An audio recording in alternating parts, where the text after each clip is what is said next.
everyone. Welcome. I think I'm kicking this thing off. My computer is a little bit on the fritz. It turns out I may finally be getting comeuppance for having 1,800 open internet windows at all time and refusing to close them, no matter the circumstances. So hoping we have no crisis technologically here.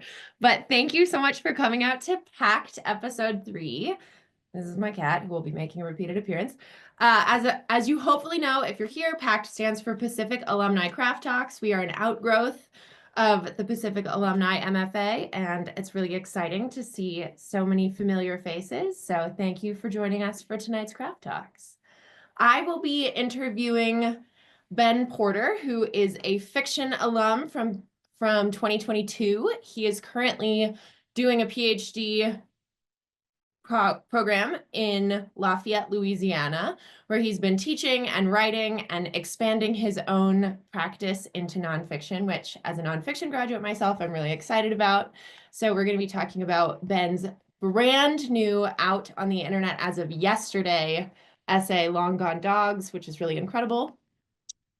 You can also find Ben's writing in the Madison Review, the Sandy River Review, Bull, and Miracle Monocle. Well, it is the pieces in Miracle Monocle. That's this one.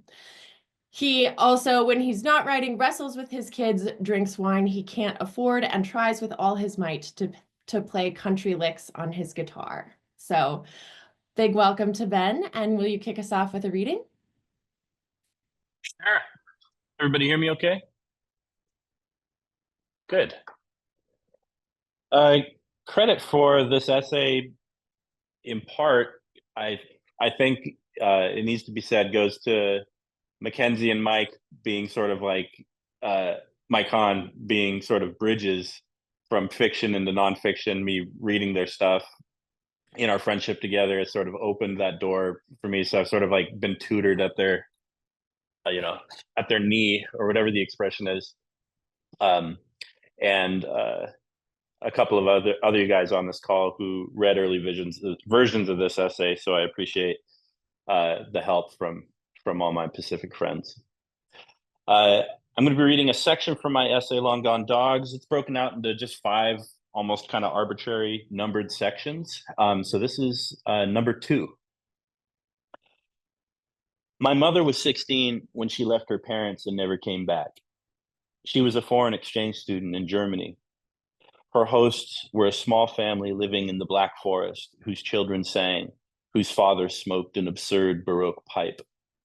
She went to discotheques, conned GIs out of cigarettes and beer. When she got home, she found that her parents had divorced, her father had remarried, and her mother was still an alcoholic. They sold my dog, she said. Did you even unpack? I asked her. She shook her head. What did you think you were going to do? Anything, she said. I didn't care. Did you have a job? I asked. A place to stay? Fucking out, she said. She wasn't smoking when she said this, but my memory wants her to be. Fucking out, she'd say. Blue jets shot from her nose. She tried to quit for 3 kids in a row. My dad wanted her to. They'd got back together because we had to move. My mother had called the cops on strange men talking in our driveway, and they came back later with guns and shot my dad's truck. That's how my parents reunited, throwing things in suitcases, holding hands on the drive to my grandma's house in Snohomish. She did try to quit. I think she felt guilty. Once when she was pregnant with my brother, I found butts in the garbage can in the side yard. She'd recently announced she'd quit, would talk about it in the past tense. Oh, that's back when I used to smoke, she'd say. So when I found the butts, I assumed they belonged to someone else. I took them into the kitchen where my mom was folding laundry. My dad was walking with my sister on his toes. I think there are people in the side yard, I said. What do you mean? My dad said. He put my sister down to look. Not now, I called after him. When? He said. And I realized I didn't know. I searched, building possible realities. Homeless people, I said finally. They must be living out there at night. My sister got scared. How do you know? My dad asked. I found these in the garbage. They must be smoking them. Oh, yeah, he said. the urgency drained from his voice. They were now in my mind, hobos, cooking beans in our side yard, swapping stories and smoking Marlboro Reds. I looked at Dad. He was looking at Mom. What do you think, Lucinda? He asked her. She was flushed and looked at my sister, cornered. Yeah, she said. I think I've heard of that happening.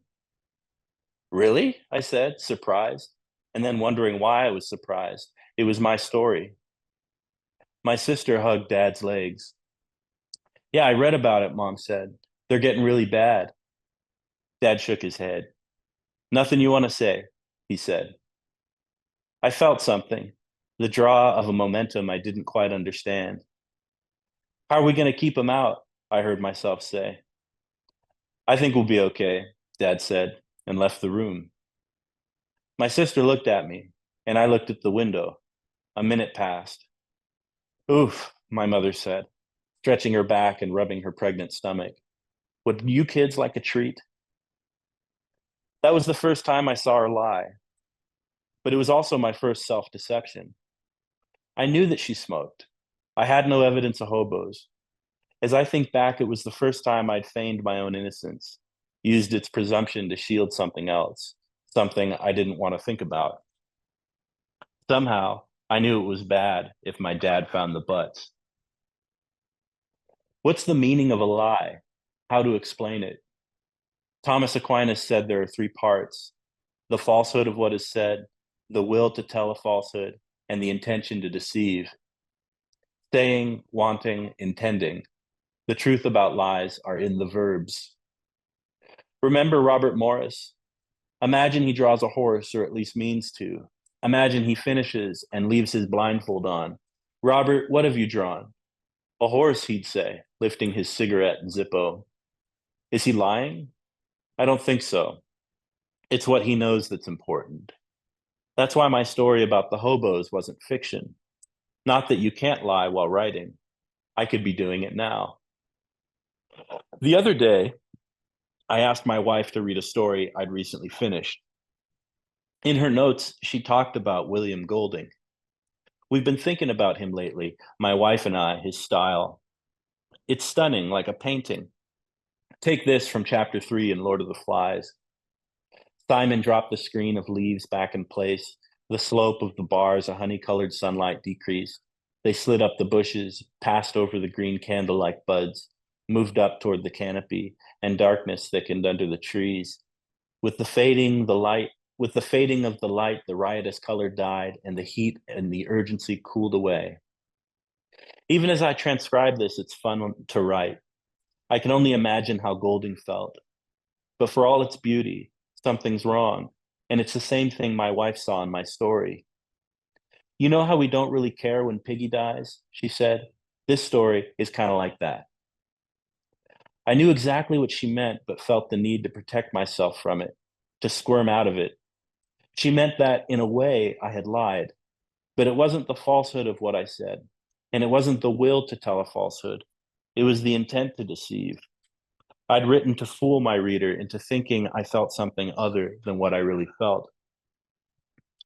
Writers do this. I'll explain. I'll show you what I was protecting. The love of reading. It's natural to get religious about language, but our devotion gets in the way when writing our own. We fall in love with the timbre of a line, the sound of where the grickle grass grows, the skin of a page, not its internal organs. This is because intentions, like livers and kidneys, are disgusting to look at, especially if they're yours. I'd not written to say something. I'd written to sound like someone who has something to say. In this way, I was like a magician who'd forgotten he was on the other side of a trick, who had convinced himself he was really a wizard. Style had become my fetish. The idea of a fetish is interesting. It comes from the dark history of African exploitation.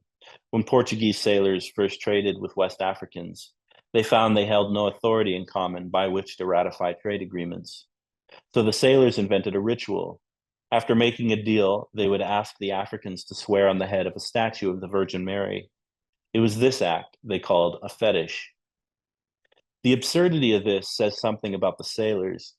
For them, the surface of the ritual was enough, an indulgence in the power of romance. That the Africans didn't know what it meant was incidental.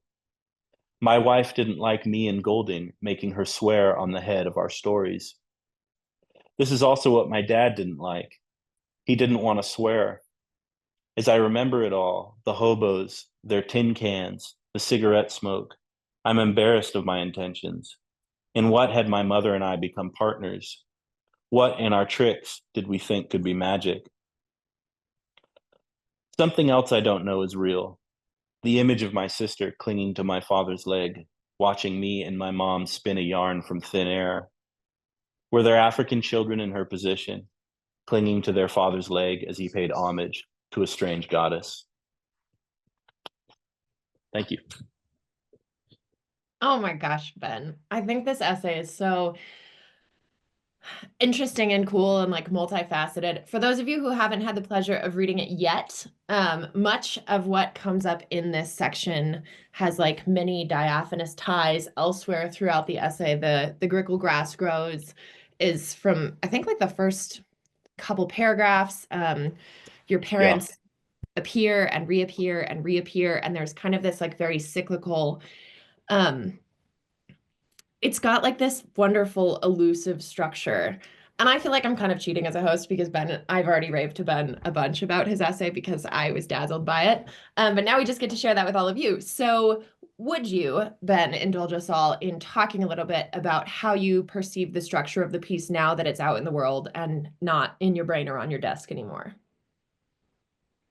Yeah, that's an interesting question. Like the bridge between it being on my desk and it being in the world, because there's kind of like a there's sort of a deception, right? Structurally that happens when something gets published, you know, like it seems like when we're swapping drafts of each other's stories and we're making comments on it and talking about each other's work, we're like it seems they seem so like just normal and everyday, sort of just within the flow of an email thread. But the minute it has like a masthead over it, you know, or it's in, you know, it's between the pages of other published stories, there's some, it becomes kind of reified, you know. I like, as I read it, um it feels just kind of like a rambling, it feels like kind of like one of our conversations, to tell you the truth. You like just chatting on the phone and just sort of making connections, you know, and sort of bridging ideas and making sort of lateral statements that kind of come back later. um it's a lot, um it's a lot kind of like improvising, you know, music, you know, like Mike Hahn will talk about this. I just sort of like kind of start with a key and sort of a little lyrical phrase, and then that gets sort of picked up and you add something here, but then you go back to the beginning.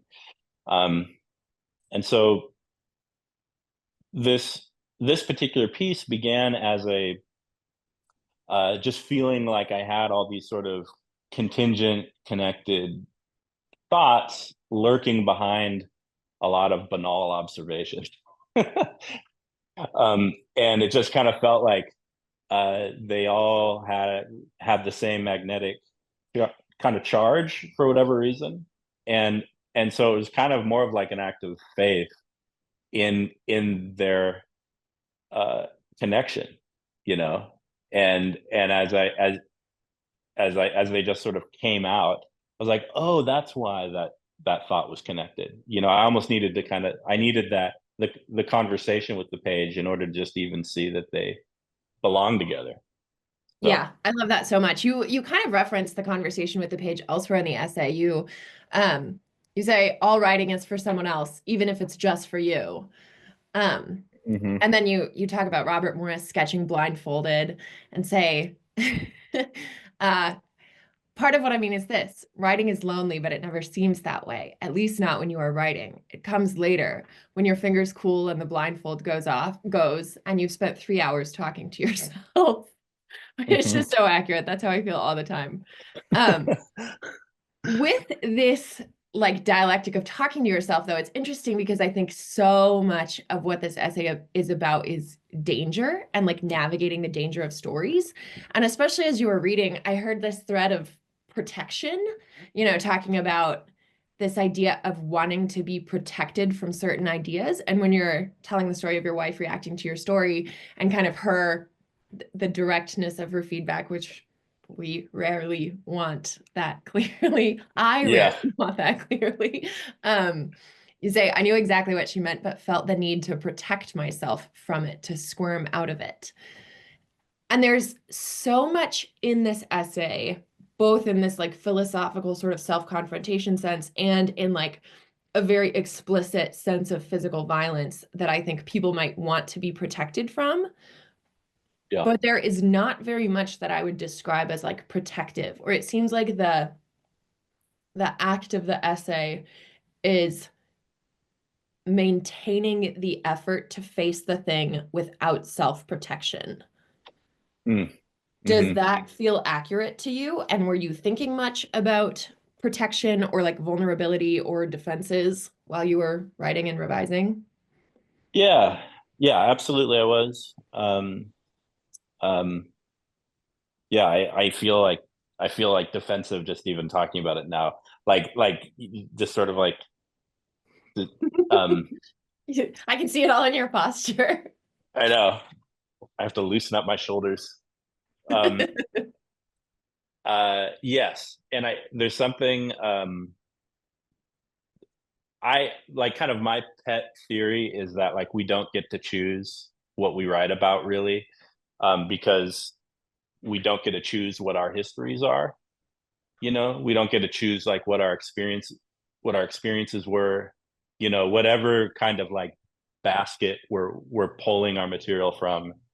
Um, it's sort of it's a discrete set of um, experiences that are just contained by your past, and very little of that do we have control over. However, so what that means is that when we sit down to write, um, you have like a choice to make. You can either like face yourself and face the realities of your past, or you can try something else. But the whatever that something else is sort of necessarily going to be what you don't know, you know. And as you kind of fall back into kind of like armchair psychologizing yourself, is like, well, what's your motivation for talking about something that you don't know anything about? Like why would you want to, you know? And I know that for like in my experience, it's just to avoid the parts of my past that I don't want to think about, or I don't want to feel, or I don't want to face and be honest with.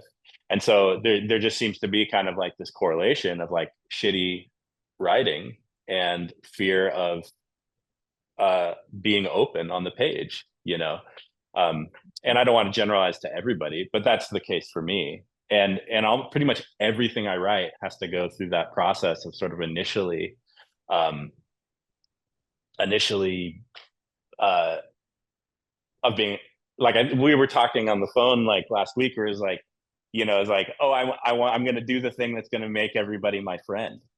Like I'm going to be so funny and like charming and like um, uh, I'm going to be smart, but not too smart, and it'll be exciting. And you kind of construct the person that you want to be, such that the piece then becomes uh, like this monument to your insecurity. You know? It becomes the fetish, just like you said, like you're Yes. asking your wife to swear on the head of your story. Be like, come on, we both agree about this.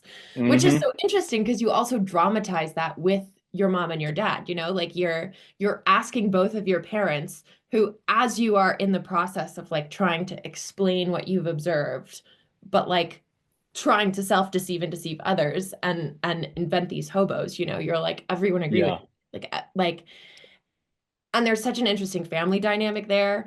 And the way that you've illustrated it with all of the dramatic irony where anyone reading it is like, oh, everyone is so unhappy right now, but like all for very different reasons. And it's not a safe space for anyone to articulate that. Um, like to be able to do that on the page, to like expose kind of everyone's different attachment to the narrative that they want to be true and the ways in which the story being told fails to be that narrative. Like, Mm-hmm. Yeah, totally. Nicely done in summary. Thank you. I agree. I agree. Yes, it does make you feel that way. Um, uh, but it's, I mean, I think like when people, that's one of the, I think, hidden benefits, I think, of being a writer too, is um, it's a bit like comedians will talk about, like me and Mike Ataya will talk a lot about like stand-up comedians. And like the funny thing about stand-up is um, there's, you know, whether or not you're good instantly. You get up, you tell a joke, no one laughs, and you're not funny, you know. And so there's like this built-in transparency, honesty to that form, you know. Um, writers writers aren't like that because we don't have an audience, we don't get that immediate feedback, so we can exist in our bullshit for longer. However, if you have sort like some, you know, some self-awareness, like the rejections pile up, you know, like your reader friends, you know, are kind of like nonplussed, and it's kind of like, oh yeah, like good job, you know. And then you move on to the next person. It's like, you know, if I'm being honest with myself, nobody's interested in what I have to say. um and and and you have to go back and ask, like, why am I not interesting? You know, I want to be interesting, I want to be a writer. Like I and for me, the answer has always been like, well, because you're lying. Like Everyone can tell bullshit. that you're not that you're Yeah, trying to shut them. yeah, like bullshit is just not uh interesting, you know. It's when such a when scary when you're proposition. being bullshitted, it's not that interesting, it just kind of sucks. Watching someone bullshit somebody is pretty fun, but like when you're the one being bullshitted upon. Yes. Yes. So well, because there's like such an interesting relationship with the reader with what you sort of propose, what you invite them to participate in, you know, because like nobody wants to have a joke played on them. No one wants to be the butt of a joke. Yeah, No one wants to be lied to. But like you said, yeah, like watching someone pull off this like incredible prank is always so engaging. Um, yeah. that's really interesting. I want to comment on the tone of this essay because I find it really interesting. Um, and I think some of what you were saying a couple minutes ago about like when you can sense in writing when it's withholding, like when they're trying to construct a narrative that's not the actual narrative. And I think that comes through in tone as well as other things. But one thing that I think is really interesting about this piece is that your tone is like terse. It's very clipped. And it has this sense of suspension when I read it because I feel like the narrator is like breathing his way through these very difficult like revelations, and it's sort of like, this Mm, is as much as I can say at one time, take a breath. This is as mm, much as I can say at the next time, take a breath. Like you have a lot of very blunt short sentences. You have a lot of like there's a lot of violence in this essay. mhm, And I appreciate the way that it's rendered because it's not at any point like gratuitous or overly descriptive. Like it's just sort of like, this is what happened. Even to mhm. the point where sometimes in reading it, I'm like, did I read that? Like that can't be. Which is also part of the essay. But then the like just before the last section, you actually talk about this idea of suspension. Um, Mhm. where did like where did that come from for you in the process of this piece? The voice particularly, like, well, it's kind of connected to this problem of like fear and avoiding and lying, because like a lot of the stuff that I wrote early on was sort of in this like kind of inflated, verbose kind of like um uh uh I don't know what I kind of like a lot of like kind of postmodern sort of ironic verbose kind of voice. And that was sort of part of trying to kind of like fill the room up, so to speak, of like being sort of insecure and wanting people to like me. And I guess when I veer away from those motivations and try to just be real, that's the voice that just kind of comes out. Um, is the best way that I can put it, and it's sort of um, it's it's actually happening in my academic work too, which is kind of like I'm still uh, trying to figure out what that means. Like, are you going to write sort of like in this weird minimalist style, yet like with a bibliography and footnotes, and it's kind of like I'm worried it would be like affectatious, kind of. So, but I think it's sort of just the rhythm and pace of my imagination and the way that I feel the tension and the way that I feel the drama comes out sort of piece by piece. There's kind of like almost just kind of like a dumb kind of bonehead practical part of it too, that's just like in my mind of just trying to solve, just on a purely pragmatic level, of just trying to solve the dramatic problem on the page and trying to keep the tension and make it interesting, just the basic writing stuff. Like it just is sort of like bricks, it's kind of like, well, this is going to have to be said, if I want to get there, I'm going to have to say this. And I don't want it to be distracting, and I'm just going to say it sort of in a focused way, and it's just that's going to have to just be there. Boom, what's the next one? And so there's a little bit to your question that's sort of like, how does the eyeball, see? The eyeball can't really see itself, but those are sort of like, I don't know, maybe my suspicions of where that voice is coming from. Yeah. It's like kind of assembly oriented. Like, let's just build it up. Yeah. I am going to transition to comments and questions, preferably questions from our live studio audience. And conveniently, our first one from Molly Glass, who we're thrilled to have with us tonight, bridges on something I wanted to ask you about but hadn't gotten to. Molly wants to know how you decide if a piece needs to be fiction or nonfiction, and especially talking so much about truth telling and drawing on things that are true. What does that mean for you as someone who has a degree in fiction, and how do you navigate writing in both genres? That's a predictably difficult question, Molly. It's good, and it's good to see you and hear from you. Um, let's see. Um, I guess it comes from the kind of speaking. Well, and first of all, I've written one essay. I've published one essay. So that's, like, I don't have like a lot to draw on about like sort of this selection process. But as I have kind of other essays in the queue, and this is probably going to become more of a consistent part of my writing. Like, um, it feels like an an essay for me is coming from a place of like addressing the reader directly and kind of wanting sort of like wanting a direct way of just telling you something. I want to enter into sort of this still quiet room where we have all afternoon, and I want to say my piece.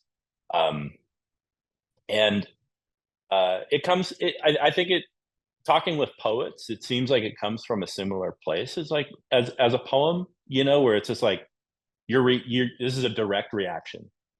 This is something that if it's going to be said, there can't be any mediation.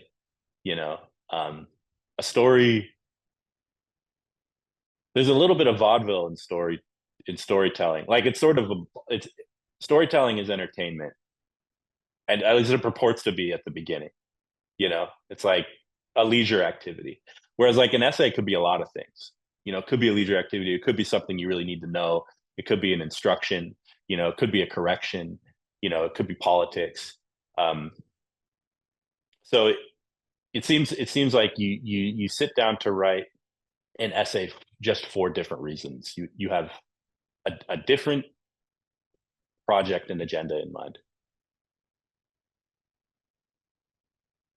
With that, Ben, other folks, you can feel free to raise your hands. We can unmute for a minute if you have a pressing question or pop more questions in the chat.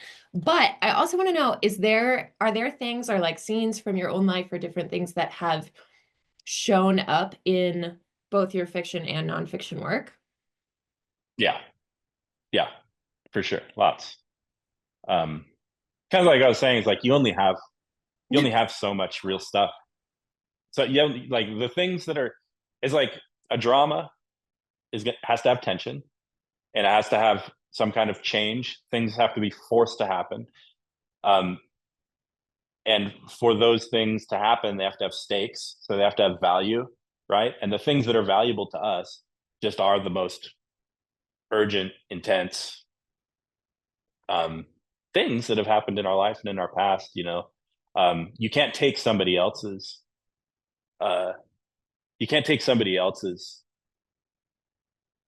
drama, pain, suffering, value because it's just not yours.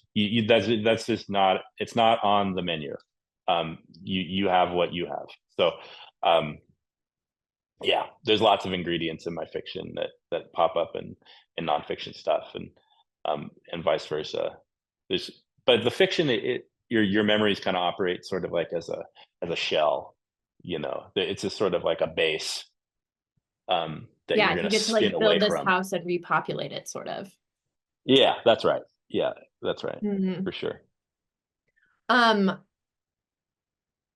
a really common discussion that we circle around in the nonfiction spaces that I inhabit is very much agreeing with what you just said, that you can't take someone else's story, like that's not yours to just like appropriate and inhabit on your own terms.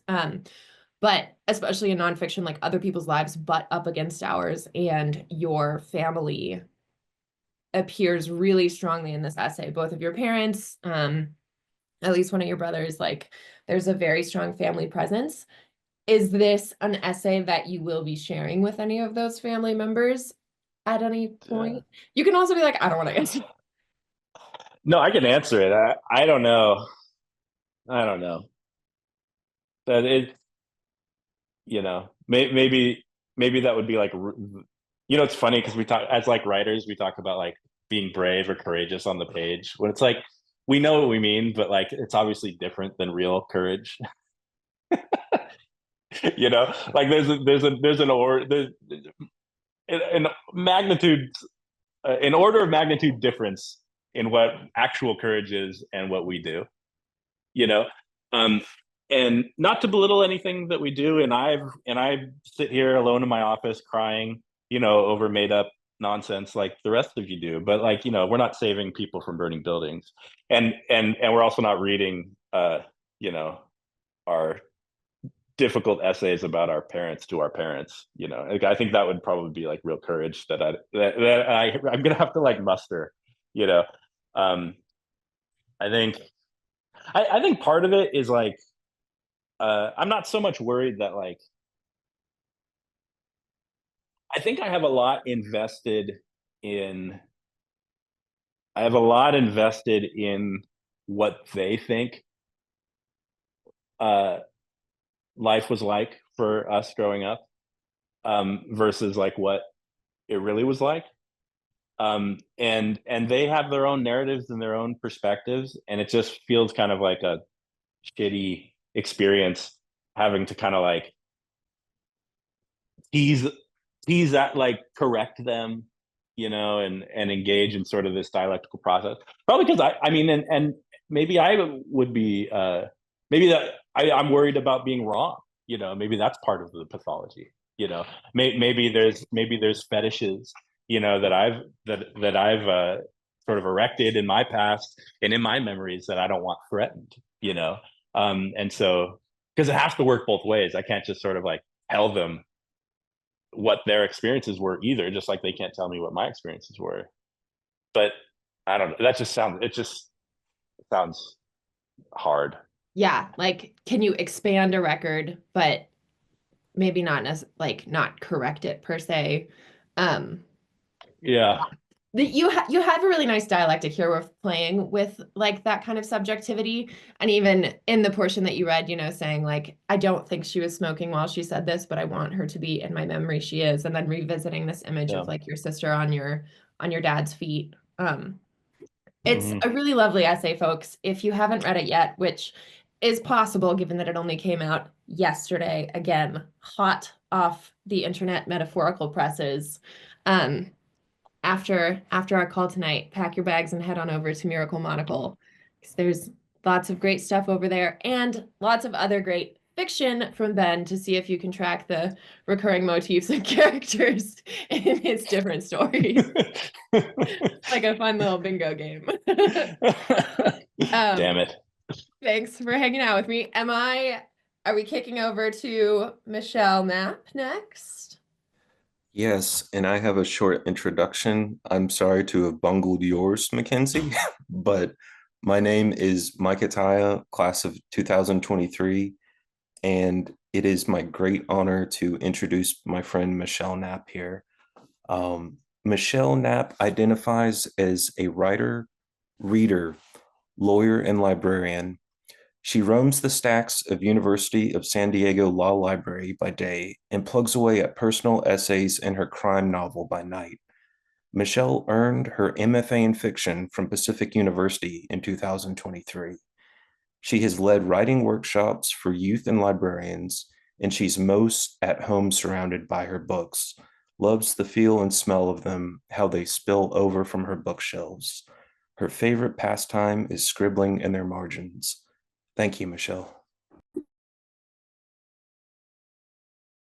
Thank you, Mike. And thank you, everyone. I'm so happy to be here with all of you. And it's my pleasure to introduce Melissa McKinstry. Melissa McKinstry's poetry has appeared in Adroit, Beloit, Rattle, Poetry Northwest, Tahoma Literary Review, Alaska Quarterly Review, and Best New Poets 2023, among other places. She's been a semifinalist for the Chad Walsh Chapbook Prize and the Percy Lexi Rudnitsky First Book Prize, a finalist for the Autumn House Rising Writer Prize, a nominee for Best of the Net, and a two-time nominee for Pushcart Prizes. In 2024, she was selected as second place for the Maine Review and Viernes Prize, finalist for the Tupelo Quarterly Poetry Prize, and finalist for the 9th Letter Literary Awards, a Janickian Scholar in Poetry at Adroit, the Honorable Mention for Plowshares Emerging Writers Contest, and Inaugural Writer in Residence at the Malay House, Rockland. In January 2025, she will serve as MC for the Pacific University MFA residency in Seaside, Oregon. Born and raised in the Pacific Northwest, Melissa grew up on small farms in Oregon and Washington, and later earned a BA in English Literature at the University of Washington, and more recently, her MFA in Poetry at Pacific University in 2022. A love of literature, writing, problem solving, and nurturing young artists and writers inspired Melissa's career teaching high school English, working on a team to establish the Coronado School of the Arts, and designing a secondary humanities curriculum based on the question, how are we to live? In 1996, Melissa's son, Charlie, was born with an undiagnosed genetic disorder and required full care from birth. With a loving family and care community, Charlie lived 26 years. He passed away in 2022, and some of Melissa's poetry explores the uncertainty of mothering a child with severe disabilities. Melissa's daughter, Sarah Rose, champions quality care for patients and providers at health and hospitals in New York City. Melissa and her husband, Doug, live, write, and design in San Diego. Since 2016, they have curated a poetry in their neighborhood to foster community, curiosity, and beauty. Melissa also teaches yoga and volunteers on the Alumni Council for the Pacific University MFA program. She is honored to be research, editorial, and production assistant for her mentor, poet Ellen Bass. Please help me welcome Melissa McKinstry. Melissa, it is an honor for me to interview you. So thank you for agreeing to join us and to share your poetry with us tonight. You are an example of how I endeavor to be a writer in this world, committed to not only sharing my words, but building community and continuing to nourish it. The community many of us have found with our Pacific MFA colleagues is key to our friendship, Melissa's and mine. So if any of you think you cannot connect with people through attending virtual gatherings and readings like this, I challenge you to challenge that belief. It is exactly how Melissa and I got to know each other, through tuning into Zoom readings and discussions of craft and the writing life.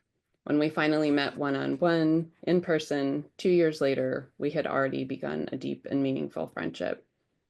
So for those of you looking to find your people, I hope that you find some of them here. Thank you, Michelle. And I want to echo what you've said about finding a literary ecosystem and friendship here amongst our alumni community. It's been great spending time with you working on this interview, and I'm so excited for the birth of PACT. I love what you guys are doing in cultivating community, and these conversations about writing practice I think are so great. So thank you very much. Well, we're happy to have you here. So let's talk about some poems. Tonight, we're going to look at 2 of Melissa's poems as examples of how to write about and through something difficult, with the unifying theme being how form follows function. So the 2 poems Melissa will read both offer ways to talk about a loss, but they look very different on the page. So we'll focus on how the form complements the function. And I love the quote that you shared, Melissa, with me by T.S. Eliot, because it just makes it sound oh so simple. And I guess maybe it is. T.S. Eliot said, "Form is nothing more than extension of content." So something for us to think about as we look at these poems and talk about it tonight. So the first poem that we're going to examine uses the ekphrastic form. Could you define ekphrasis for us? Well, very briefly, ekphrasis comes from a long tradition of description, really, and some say that it began with Homer's description of Hephaestus crafting the shield for Achilles in the Iliad. So that was sometime around the 8th century BCE, to give you an idea of how long this tradition's been around. More and more we talk about ekphrasis as a response to art, but I think I see it so much now in journals, in collections, not only as a response to visual art, but also as a response to music, to sculpture, to memorials. So I think that the key thing that happens when ekphrasis is successful is that there's some crossing of the line between the writer and the artist, and that in crossing that line, some discovery is made by the writer. The art has really been a catalyst for that discovery. And so that's definitely what happened for me here in this first poem that we're going to look at. I noticed that Mike put the link in the bio. Yes. And it is at the Adroit Journal. It's called Late Spring Epiphany, after the Georgia O'Keeffe exhibit. And if you want to see how it looks on the page, it's the second poem down when you click on the link. Yes, thank you for pointing that out. You just need to scroll down to the second poem there on that link that's in the chat. And I want to mention that Late Spring Epiphany, after the Georgia O'Keeffe exhibit, was published as part of Melissa's selection as a 2024 Janickian Scholar for Adroit. So could you read that to us, please? Thank you. Georgia O'Keeffe exhibit. I'm sorry, Late Spring Epiphany, after the Georgia O'Keeffe exhibit. I'm always trying to paint that door. I never quite get it, she said of the black square at her winter house in Abiquiu. Always a shadow shifting, a ladder leading to sky. When she looked through a pelvic bone she picked up in the desert, she saw a ghost moon. and today I'm quiet as her bones and stones and black pearl oyster shells. Once I had a son. Once, when he was 4, before his tracheotomy, we were invited to float in a warm therapy pool. He was weightless as I swirled his thin limbs in slow circles and lines. He seemed to sleep through it all, but I loved it. His buoyancy, absence of straps and wheels, water flicker on his curly lashes, maybe a quiver of smile. He couldn't say more or or get me out of here. So I don't really know. I never really knew him. He kept himself to himself, maybe grew very small to survive. He was a dark door, a box of bones, a soft, gone tabernacle.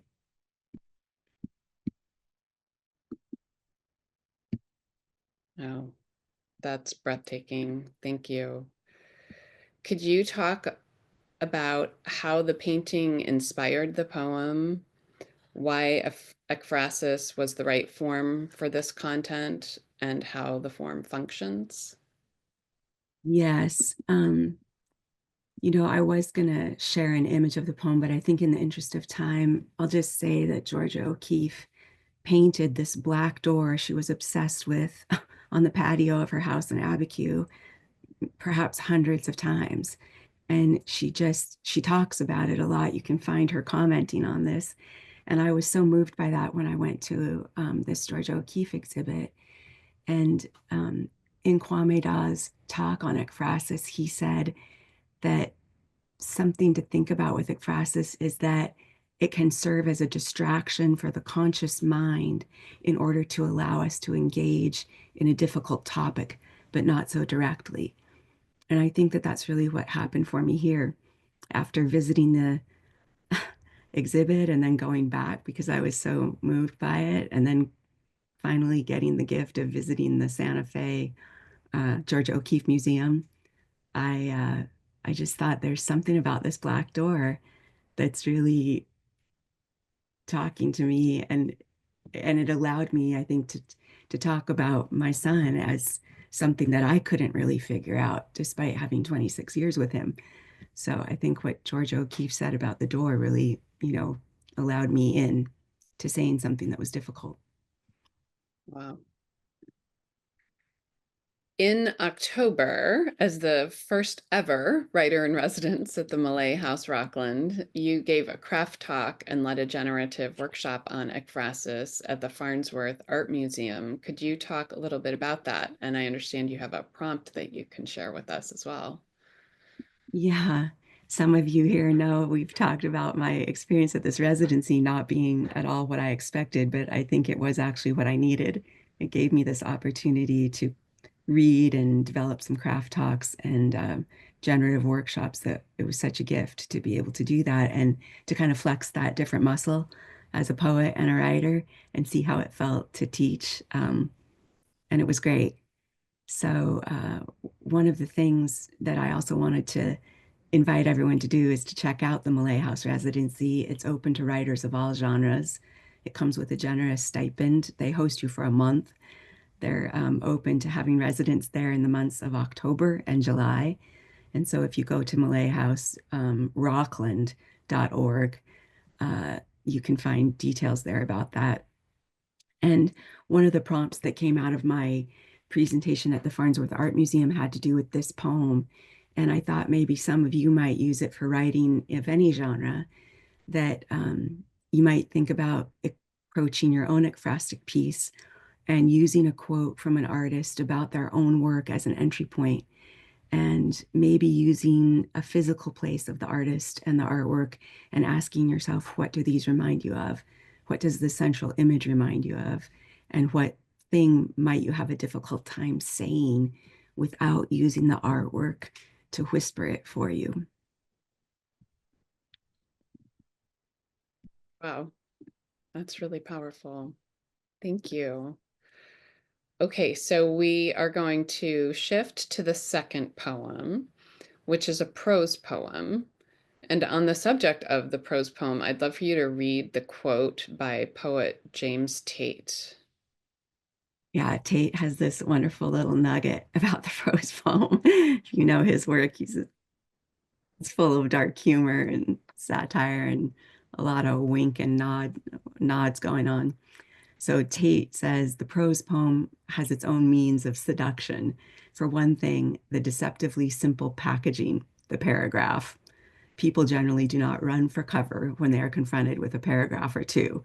The paragraph says to them, I won't take much of your time, and if you don't mind me saying so, I'm not known to be arcane, obtuse, precious, or highfalutin. Come on in. And when, by the end of a prose poem, a revelation or epiphany of some sort has been achieved, it's particularly satisfying. You look at it and you say, why, I thought I was just reading a paragraph or two, but by golly, methinks I glimpsed a little sliver of eternity. I love that. That's great. So Melissa's poem Viloma was selected as a finalist for the Tupelo Quarterly Poetry Prize 2024. And if you could read that for us, that would be wonderful. This is Philoma. I enter this stanza bereft, a candle and rain gutter. I'm so small, I could slip into a teaspoon, lie low, and let the world steam. Is there a word in any language for a mother whose child has died? I ask Google. A Duke professor suggests Sanskrit, Viloma, against a natural order. Last year, a French MP called for a portmanteau, a leather case of language opening into two equal parts, before parents and angels. All was after Parange. The brass buckle clicks closed on a new now.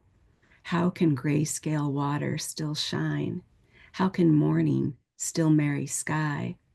Our wings now witness, collarbones open over shadows of before. All of you open, all of you, yes, all of you, my son. You are sea glass, blue, translucent and opaque, washed light. I close my eyes to hold you, now a constellation I call dolphin, compass drawn. Your star points dim and shimmer, fins whisper in calm water. Some mornings grief paints me gray-blue, and I know there will be a day when seabirds stop singing, washed too warm, burned too bright. I have made a wing and a beak for their sorrow. Gorgeous. How did you make that choice of the prose form, and how does it serve the function of the poem? You know, in keeping with our conversation tonight, I was in community with a group of people I've been in a monthly workshop with for 3 years, I think. And it all started on Zoom, and we've just stuck together, and we meet once a month.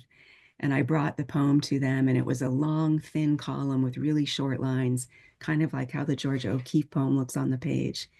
And one of them said, I don't think this poem wants these short lines.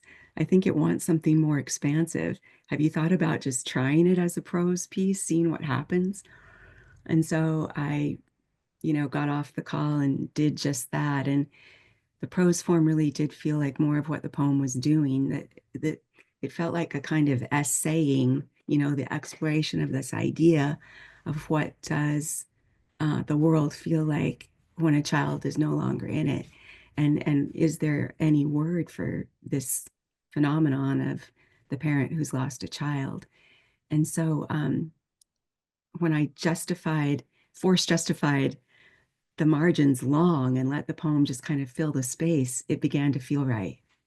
And then I just started trimming. I cut away a lot of other exploration I'd done with definitions of other words that might have fed into the poem. And I just kept pulling the old Sharon Olds trick, which is to ask every word in the poem can you please leave? Can you please leave? And eventually, even though it was in this blockier form, it actually had way fewer words than when I had started. And because I'm kind of a freak about lineation and the final word on each line, I forced a soft return so that the final word of each line would be exactly what I wanted it to be, even though it's in this prose form. So if you get a chance to look at it, if you haven't already, you'll see that the end words are very purposely chosen. Yeah. So it's Would you kind be of willing a to prose poem and not.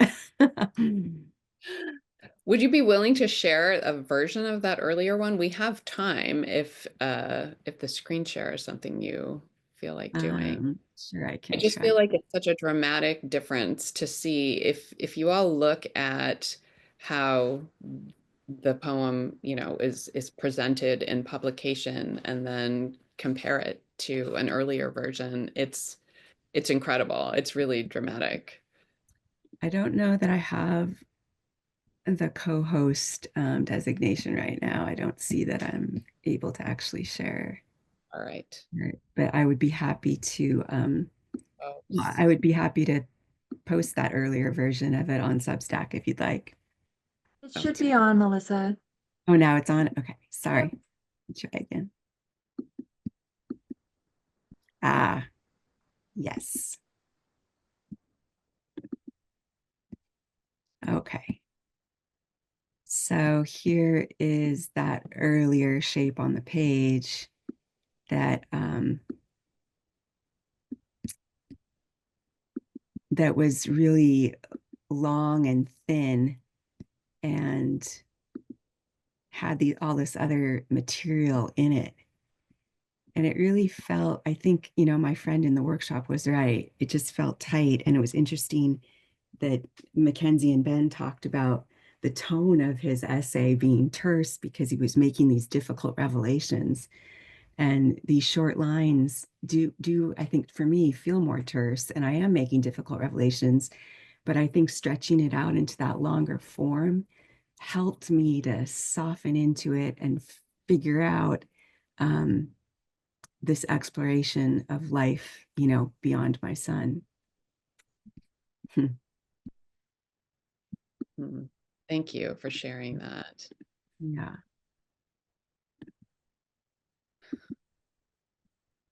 Okay. So I am, let's see, we've got a little more time. I think well, I'll kick off with one more question, and then we get the benefit of having the next MC of the next Pacific MFA residency here. So Melissa has some things to share with us about residency as well. And then we'll open up to the audience for Q&A. But I've got a question about what you think the function of poetry is to kind of kick off Q&A. Mm-hmm. Yeah. I don't know if all of you know that some faculty or guest faculty offer alumni workshops during workshop time of each residency.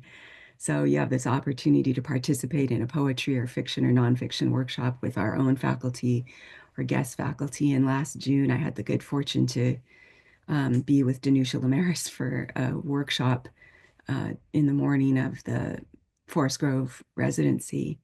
And one thing that she said during that residency, I just keep holding on to, that her wording was something like, all readers of any genre really want to eavesdrop on another human being having a human experience. Like we're kind of, we want to feel less alone. We want to feel more accompanied. We want to know how someone else is coping with loss, with illness, with unexpected blessing. We want to eavesdrop on someone else's survival. And for me, I think poetry has done that time after time. starting with when I first, was reading Dorian's work when I was a young teacher and sharing it with my students, and then went on, to discover Ellen's work, and that's certainly done this for me as well. So I think that's become, kind of a new mantra for me is I'm reading to eavesdrop on someone else's human experience and survival, and I'm writing in the hopes that I can come to a discovery that might help someone else. Yeah. And actually, I have another question, but we have plenty of time. So back to Viloma specifically, and I'm curious about the function of the question in that poem and stating it so overtly. Is there a word in any language for a mother whose child has died? Can you talk about that? Yeah, I think that was really the discovery point for getting into this poem for me. And it was such a sincere question that I really didn't have an answer to, which I think is an important starting point for a question that appears in our writing. I once put a question in a poem as this kind of gratuitous move, and Ellen Bass read it and she said, Melissa, everybody knows the answer to that question. Why are you wasting our time with it? Like, what the heck is that doing in there? That's got to go. If you're going to ask a question in a piece, it has to be something you don't know the answer to. And this, absolutely authentic question rose up for me in the months after Charlie's death. Like, is there a word? We have the word widow, we have the word widower. Is there a word for a parent whose child has died? And it led me down this rabbit hole of research. And Viloma and Parange were two words I actually found in the research. Recently I was listening to Jane Hirschfield give the 2024 Blaney Lecture at the Academy of American Poets, which is online and is wonderful, by the way, if you have a chance. And she said to change from the mind of sentence to the mind of question may be the primordial tool for seeing more. And I think that was so true for me with this particular poem. As soon as I got that authentic question, I got a lot of the poem going. Okay. Well, we do want to give folks time for questions, but just before we get to that, I have a little more. So can you share with us some of what you know about the upcoming Pacific University residency, which is in Seaside, Oregon in January? Yes, I thank you. I would love to. I'm serving on the alumni committee, and my subgroup with Atina and Karen Tului is working on activities for alumni at the residency. I'm going to try to paste this into the chat. Let's see. Oh yeah, great. It works, I think.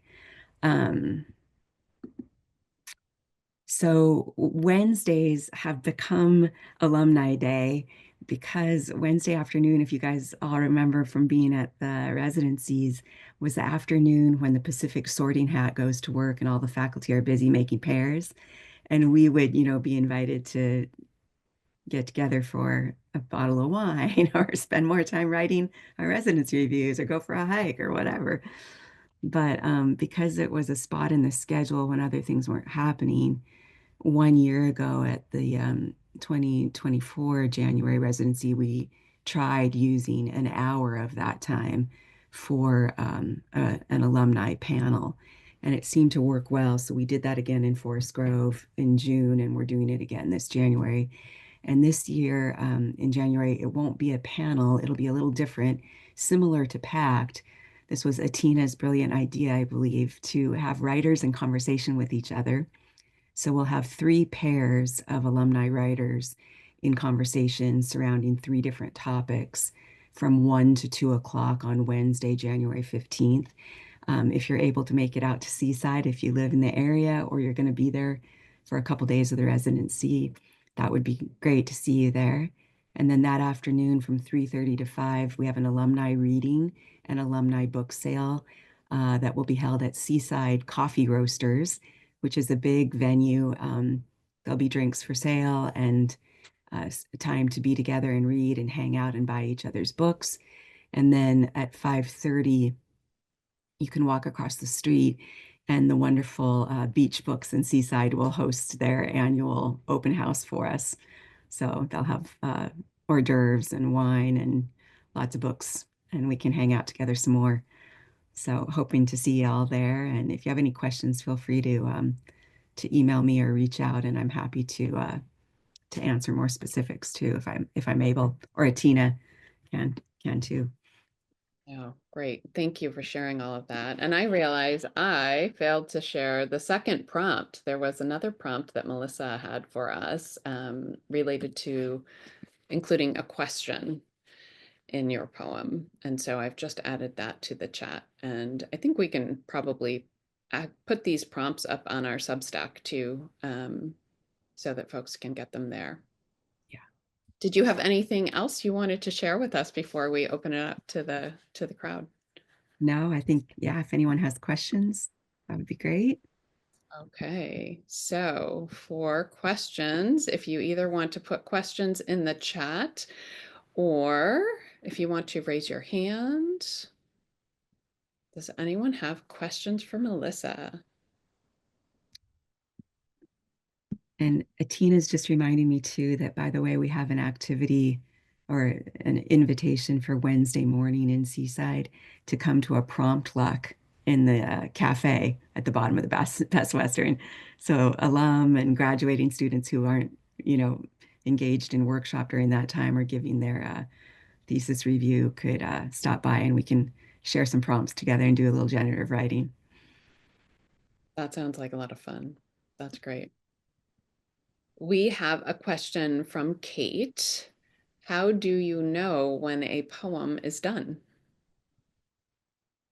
It's a really good question. And I think, one of the things that happens for me is I feel like I've been surprised in some way. Some kind of discovery has been reached that I didn't even know I was aiming for. I had no idea where I was going necessarily at the beginning of the poem. And something happens that surprises even me. And I think that is one good sign that a poem is coming to a conclusion, that we have that ending that is both surprising, but also in some way it feels inevitable, as Ellen often says, it feels satisfying, but it's also like, oh, didn't know that was coming. And that hopefully that experience can be translated to the reader as well. Right. I think Yeah. Ben has, yeah. Are you seeing that too, Ben? I am, yeah. You can call on folks. Oh, Ben, hi. Hello. So great to read with Oh, you tonight. absolutely. I was honored to be on the same playbill. I'm going to sneak a second question into. I have a tertiary question and then a main question. So the tertiary question is: you gave a quick little quote that was really interesting. I wonder if you could repeat it or even paste it into the chat or something. It was about sort of the question and coming to realizations from questions. It was a gentleman that you. It was like a dialectical thing of kind of realizing the answer to questions. And I heard it and it sparked my imagination, but I can't remember the content. I mean, I'm probably not giving you enough of. Is it the Jane Hirschfield, to change from the mind of sentence to the mind of question? Maybe the primordial Yes. fuel. Okay, I am happy to put that in the chat right now. And also it has the title of that lecture that she gave, which is just so great. The Blaney Lecture at the Academy of American Poets, poets.org. There it is. Awesome. Okay. Sweet. I'm going to chew on that. Yeah. The other question was, like on the research side of my work, I'm digging into form and formalism, and I kind of just wanted to ask you kind of like a technical question. As coming to poetry as a fiction writer, like, is it helpful to think about the turn in a poem like a narrative climax? Mm. And your choice of a prose poem kind of brought that to my attention because I get my sort of like armchair theory is that like prose poems are like softening the turn into something kind of like a narrative climax. And obviously they're related, but they also seem to me to be really different. And one thing I noted about your poem was that it's it's dealing with time in a way that I feel like, like in poetry, you so often see the kind of like the internal sort of realization. It's kind of the realization of kind of the poetic moment, right? But you're trying to situate yourself kind of on a timeline, it seems to me, in that poem. And so Mhm. I'm seeing kind of like maybe analogies to like a story there, but it's still definitely a poem. So I wonder if you had any kind of reflections about that, like how does the hinge point of that poem work, and is it like a story in any way? Yeah, I think of it as exactly the same way. I love the way you're describing it, that, the actual image of this French MP that I found on Google said she was using a word that was a portmanteau, like a suitcase that opens perfectly in the middle and you get two halves. And then that sent my mind into the before, when Charlie was still alive, and the after.